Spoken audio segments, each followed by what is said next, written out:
Welcome to Dumpster Diving, where we look at something horrible from the past. Today, baby talk.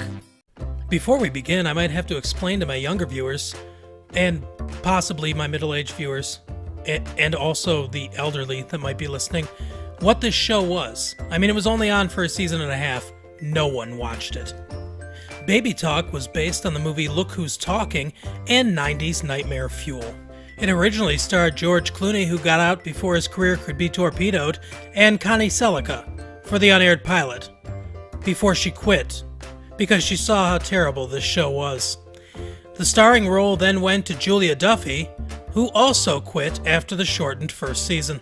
The role of Mom then went to Mary Page Keller, who crashed and burned with the rest of the show. Tony Danza stuck around the entire time as the voice of Mickey, though, marking the only time in his career he's played a character not named Tony.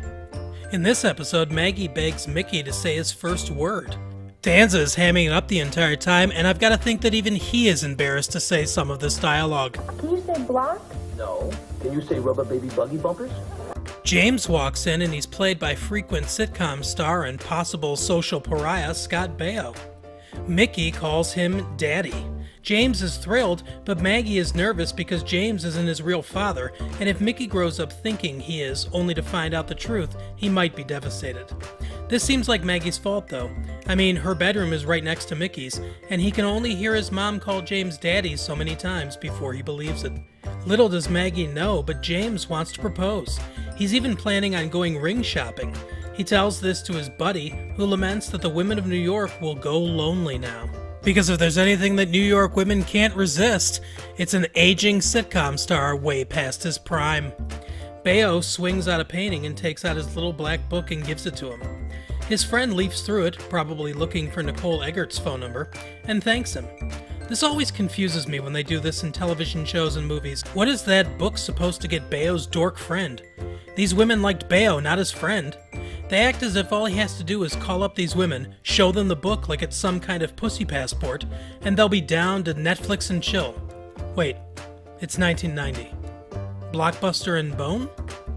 Anyway, the next day Maggie goes to work and James comes to babysit. When he's alone with Mickey, he grabs one of Maggie's gloves and then announces they're going shopping.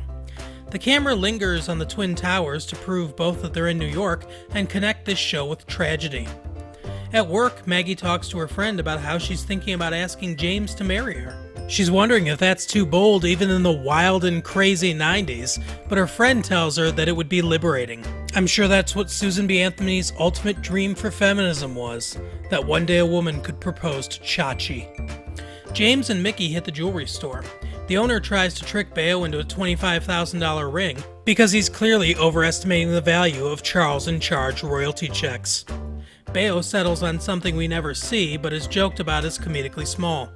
That seems fitting. Maggie comes home and Baio has been cooking for her all day. She wants to go out because that's her plan for proposing. Baio wants to stay in because that's his plan. The two get into a rapidly escalating fight before both admit what they're doing. They say yes to each other, and Baio's friend comes in saying he forgot to leave the champagne. Mickey calls him Daddy too, so I guess that black book worked after all.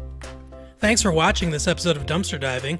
Join us next Thursday for more Dumpster Diving, every Monday for Trump Explains Classics, and every Tuesday for deleted chapters from famous novels. Don't forget to like, subscribe, hit that little bell icon to be notified when new videos come out. Check the description for our social media handles and other websites of interest, and remember that there's still time to enter our contest where we're giving away a $50 Amazon gift card.